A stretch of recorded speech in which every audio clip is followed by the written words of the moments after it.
Level 1. The young painter. You enter the palace carrying brushes, wrapped in old cloth. Not a sword, not a seal, not a family name anyone important would remember.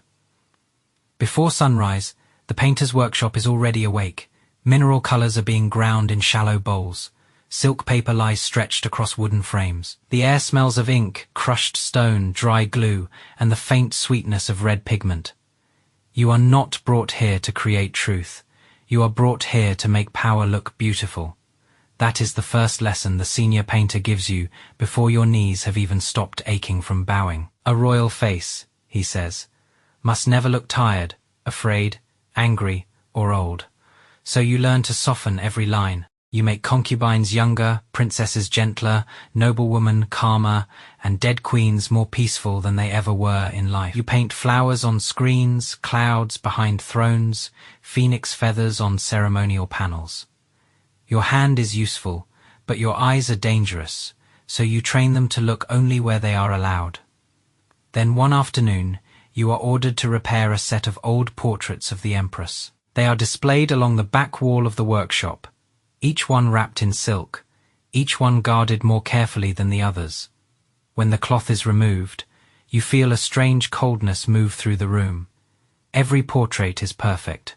Too perfect, the same calm mouth, the same flawless skin, the same distant eyes, the same beautiful face repeated year after year, as if time, grief, anger, and fear have never dared touch her. You lean closer, pretending to inspect the gold edging, and notice something hidden beneath the paint. A faint correction near the jaw, erased again and again by different hands. A line someone tried to remove from history before you can look longer. An old female official appears behind you. Her voice is quiet. Do not search for what the portrait has already forgiven. You bow at once, but your heart has already changed its rhythm. Because now you understand that the Empress's face is not being painted, it is being protected. And in this palace, anything protected that carefully is either sacred, guilty, or waiting to destroy the person who sees it clearly.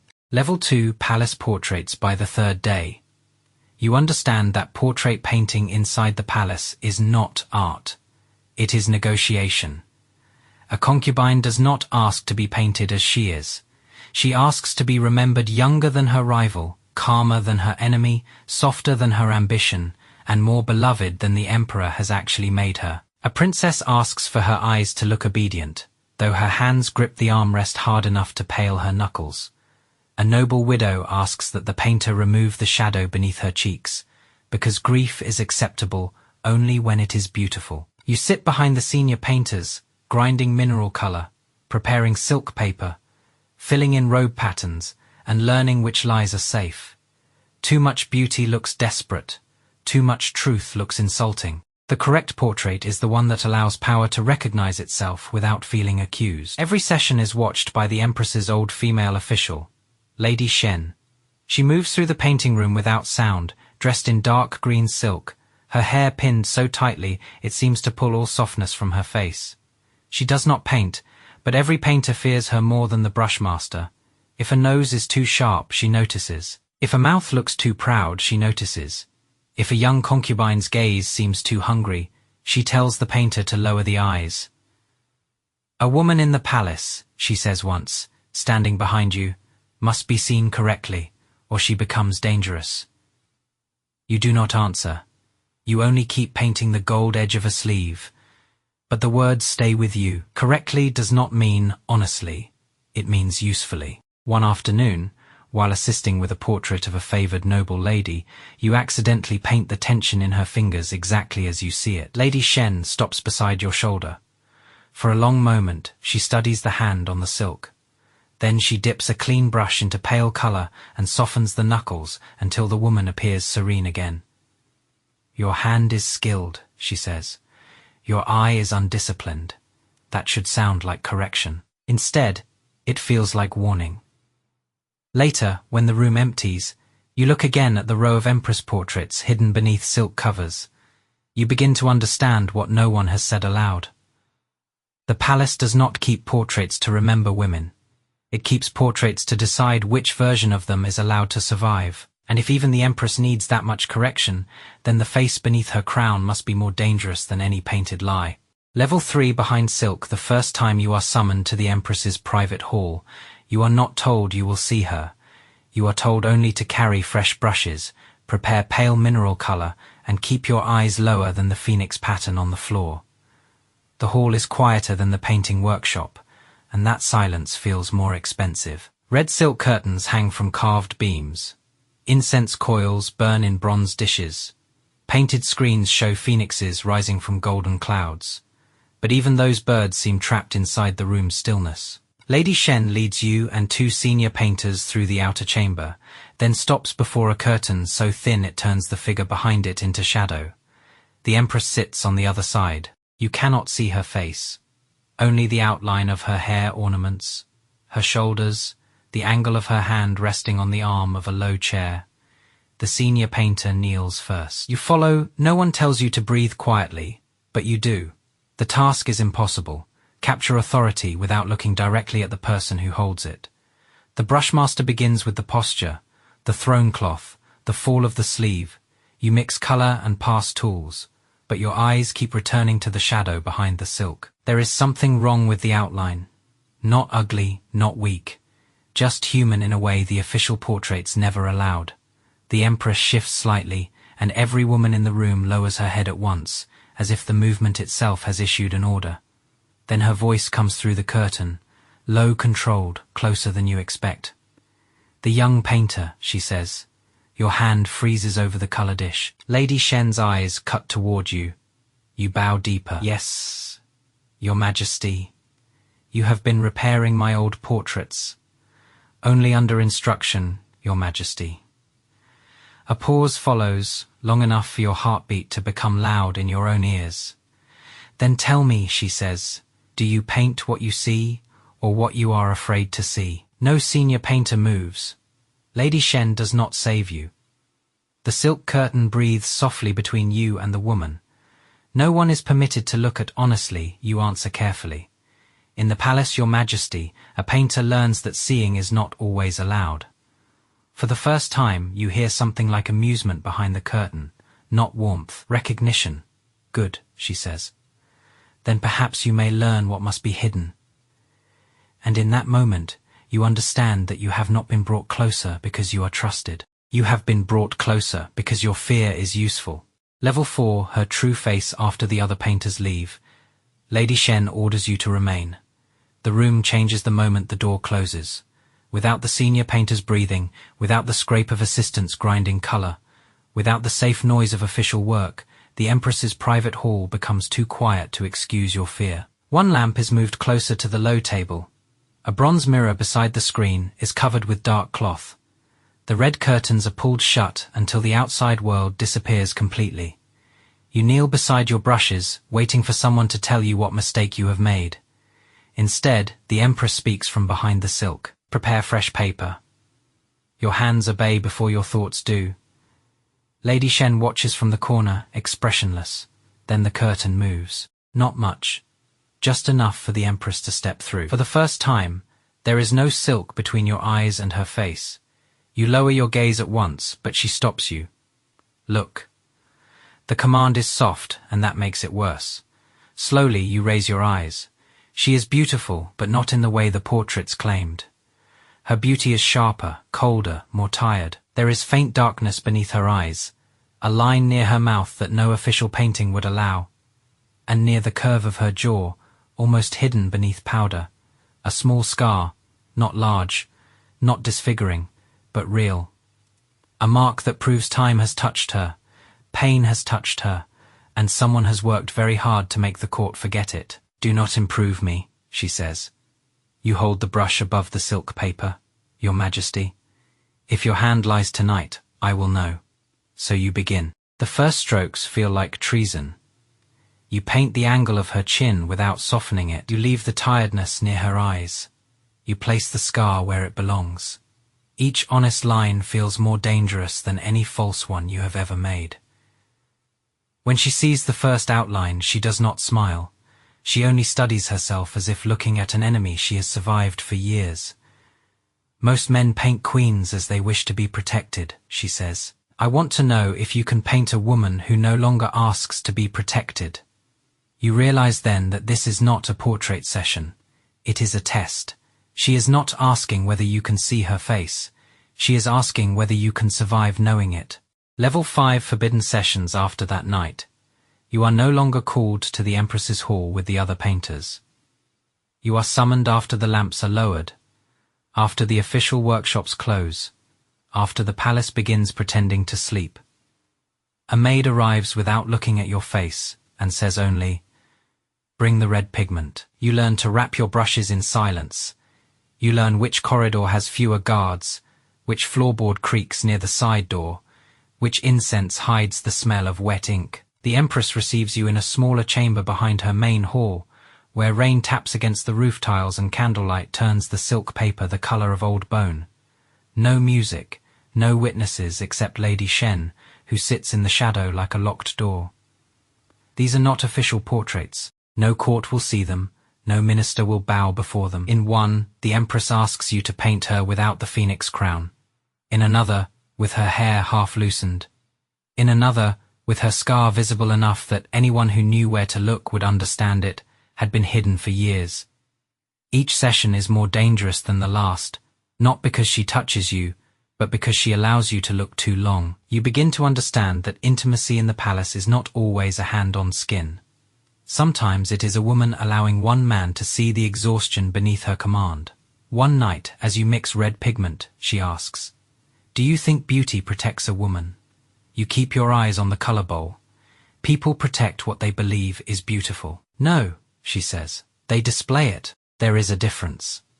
She sits straighter then, the candlelight catching the edge of her jaw. "Paint my eyes as if I have already survived everything they planned for me." Your brush pauses. That sentence carries more history than any decree. You want to ask who planned it. The old Empress's rivals, a dead concubine, the Emperor's family. Lady Shen's gaze warns you not to cross that line, so you paint instead. You paint eyes that do not beg, do not forgive, do not forget. And as the face appears on silk, you feel the terrible change in your own heart. You are no longer only recording her. You are beginning to protect the version of her no one else is allowed to know in the palace. That is already a form of betrayal. Level 6, the hidden scar. The question you are not allowed to ask begins to follow you everywhere. Who gave the Empress that scar? You see it when you grind pale pigment. You see it in the curve of every jaw you are ordered to soften. You see it in the official portraits where her face remains perfect, untouched, impossible. The scar itself is small, but the effort to erase it is enormous, and that tells you it belongs to a story the palace has not finished burying. Your chance comes in the forbidden storage room behind the old painting workshop, where damaged portraits are kept beneath dust-colored cloth. Lady Shen sends you there to search for a phoenix screen pattern, but her warning is clear: take what is named, touch nothing else. The room smells of old silk, dry wood, metal locks, and paper that has survived too many winters. Rows of covered faces lean against the walls, like witnesses forced to sleep standing up. You find the screen pattern quickly. Then you see another frame turned toward the wall, its back marked with the Empress's old residence seal. You know you should leave. Instead, you pull the cloth away.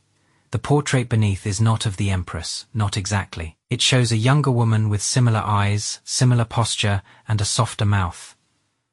At the bottom of the frame, the name has been scraped away so violently that the wood itself is scarred. But near the woman's jaw, painted with frightening care, is the same small mark. Not hidden, not corrected. Honored. Your hand goes cold. A dead a sister? A mother? Before you can study more, Lady Shen's voice comes from the doorway. Some faces are removed because the court forgets them, she says. Others are removed because someone remembers too well. You turn, the cloth still in your hand. There is no use pretending. That night, when you face the Empress again, you do not mention the old portrait. You do not mention the scraped name. But when you begin painting her scar, your brush trembles once, she notices. Of course she does. So, she says quietly, You have found the woman they tried to erase before me. The candle flame bends between you. In that moment, you understand your work has changed. You are not painting a face anymore. You are standing at the edge of a buried crime. Level 7, Painted Lies. The official portrait is ordered 3 days later. Not the private one. Not the face with the scar, the tired eyes, and the memory of a woman erased before her. This portrait is for the court, for ministers, for visiting nobles, for the great hall where power must look eternal. You are told to prepare the finest silk paper, the brightest mineral gold, the softest red for the lips, the palest white for the skin. Lady Shen stands beside the work table, while the senior officials wait behind a screen, pretending not to care how the Empress will be remembered. The Empress enters wearing the phoenix crown. Her robe arranged so perfectly, it seems less like clothing than armor. Her face is calm, too calm. You know now where the tiredness should be. You know where the scar hides beneath powder. You know the small difference between her public stillness and her private silence. That knowledge makes your hand dangerous. Paint Her Majesty as the Empire knows her, Lady Shen says. So you do. You smooth the jaw. You bury the scar beneath flawless light. You brighten the eyes without revealing what they have survived. You paint a woman no one can pity, question, or wound. A beautiful lie, a necessary lie. But as the image forms, you feel the private portrait burning in your memory, like a second face beneath the first. The Empress does not look at the painting, she looks at you, only once. A warning, or perhaps a plea not to confuse truth with loyalty. When the officials are finally allowed to see the finished outline, they murmur approval. That is how you know the lie has worked. Then a young female attendant near the pigment table goes very still. Her eyes move from the official portrait to a folded sketch half, hidden beneath your sleeve. Not long, but long enough. That night, she does not return to the workshop. Her brushes remain in place. Her color bowl dries untouched. No one asks where she has gone. No one says her name. Lady Shen only removes the folded sketch from your desk and places it in the flame of a candle. A painting can betray without speaking, she says. You watch the edge curl black. You should feel relief. Instead, you feel the palace closing around your throat, because now you understand the truth. The official portrait is not the dangerous one. The dangerous one is the face. Everyone knows has been hidden. Level 8, Burning Portrait. The order to destroy the private portrait never comes as an order. That is how the Empress tests loyalty. No command, no witness, no official seal, only a copper brazier placed in the painting chamber after midnight, its coals already breathing red beneath a thin layer of ash. Outside, rain strikes the roof tiles hard enough to hide footsteps. Inside, the unfinished true portrait rests on the low table, the Empress's real face looking back at you with tired eyes, the small scar near her jaw left exactly where it belongs. Lady Shen is not in the room. No senior painter, no attendant. Only you, the brazier, and the face no court is allowed to remember. You understand the choice before anyone explains it. If you keep the portrait, you keep proof that the Empress is not the flawless symbol hanging in the Great Hall. Proof of age, pain, history, and the erased woman whose scar came before hers. Proof that the woman everyone fears is still human. In another life, such proof might be beautiful. In this palace, it is a blade. The door opens softly. The Empress enters without crown or ceremony, dressed in a dark robe. Her hair pinned simply, her face half, shadowed by lamplight.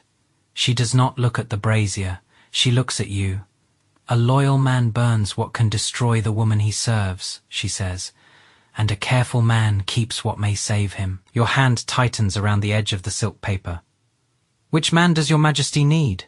She steps closer, but not close enough for the court to call it tenderness.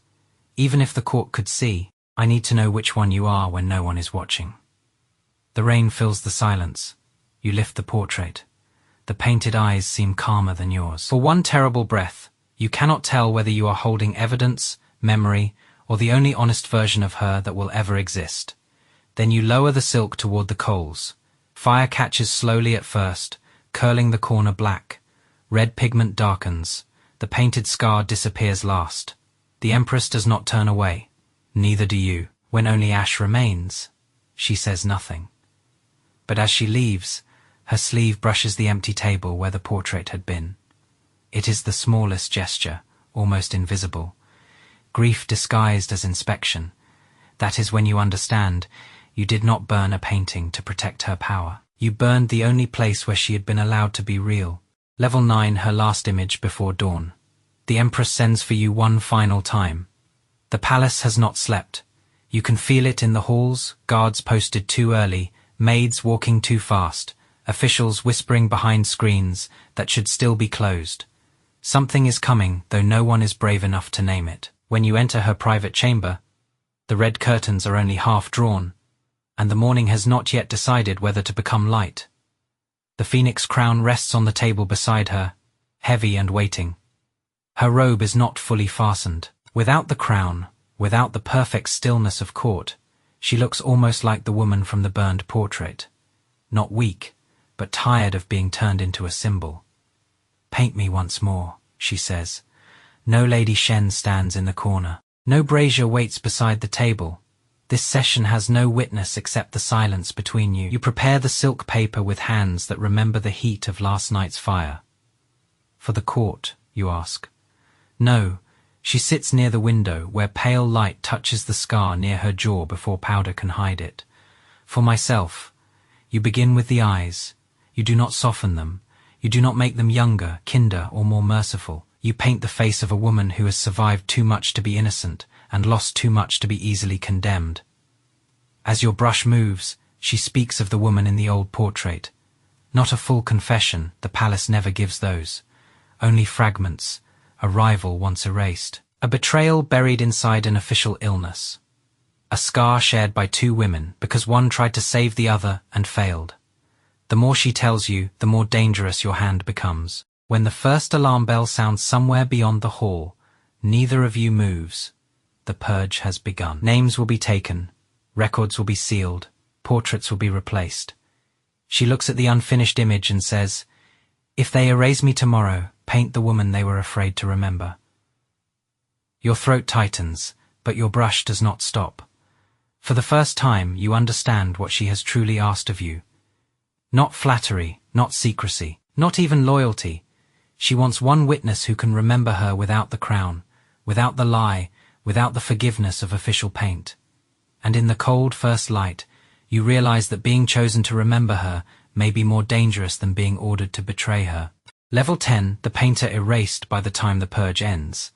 The palace looks cleaner than before. That is what frightens you most. The corridors are swept, the incense is replaced, the broken seals vanish from the doors. The servants who cried in the night now carry trays with lowered eyes, pretending they heard nothing. In the great hall, the official portrait of the Empress is unveiled beneath golden light, flawless skin, calm mouth, eyes bright enough to command loyalty, but not honest enough to invite pity. Ministers bow before it. Noblewomen praise its dignity. The court sees exactly what it needs to see. A woman untouched by fear. A queen preserved by paint. No one sees the burned portrait. No one sees the last image you finished before dawn, folded now beneath the lining of your travel robe. In that hidden sketch, the Empress is not perfect. Her scar remains. Her eyes are tired. Her face carries grief, power, guilt, and the unbearable weight of surviving people the palace has already erased. It is the truest thing your hand has ever made, which means it cannot stay inside the palace. Lady Shen comes for you at sunset. She does not bring guards, only a sealed travel pass, a small purse of silver, and a new name written on plain paper. "You are leaving tonight," she says. You look toward the inner hall. By whose order? Lady Shen's face does not change. By the order of the woman whose face you know too well. You understand then, this is not punishment. Not exactly. It is mercy shaped like exile. If you remain, someone will ask why you were summoned at night, why the burned ashes were swept from the chamber, why the Empress let one low painter look longer than any man should. Your existence has become a flaw in the official portrait. Before you leave, you are taken through a side corridor where the Empress passes only once, surrounded by attendants. She does not stop. She does not look at you like a woman saying farewell. She looks through you like a ruler removing a dangerous witness from the frame. But as she passes, one finger brushes the edge of her sleeve, exactly where the scar would be if fabric could remember skin. That is the only goodbye she can afford. Outside the palace, the night air feels too open. You carry no title, no proof, no place in court history. Only a hidden sketch and the knowledge that truth is not always meant to be displayed. Sometimes truth survives, because one person carries it away before power can repaint it. Years later, people will praise the Empress's official portrait. They will say it captured her strength, her dignity, her eternal calm.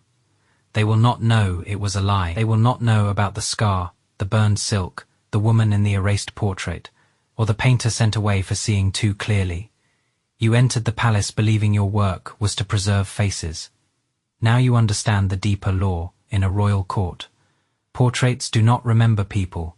They decide which version of a person is allowed to live. And you, the only man who painted the Empress, as she truly was, must disappear, so her perfect image can remain. If you want to enter another hidden royal world from the lowest servant to the highest secret, comment which palace, empire, or forbidden court we should step into next.